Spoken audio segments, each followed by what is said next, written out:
किस जानवर का दिल उसके सर के करीब होता है? ए हाथी, बी झींगा, सी जराफा, डी घोड़ा।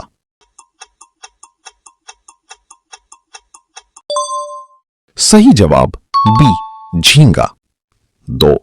दुनिया का सबसे खुश्क बरे-आज़म कौन सा है? A Africa, B Asia, C Antarctica, D Australia. सही जवाब सी एंटार्क्टिका।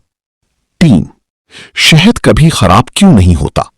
ई इसमें नमक होता है, बी इसमें पानी बहुत कम होता है, सी इसमें दूध होता है, डी इसमें तेल होता है। सही जवाब बी इसमें पानी बहुत कम होता है। 4.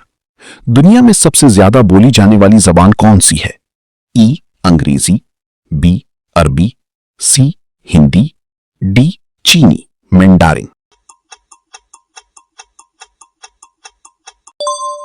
सही जवाब डी चीनी मैंडारिन। 5. इंसानी जिस्म की सबसे छोटी हड्डी कहां होती है?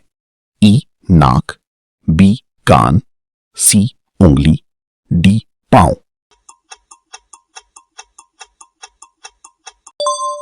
सही जवाब बी कान।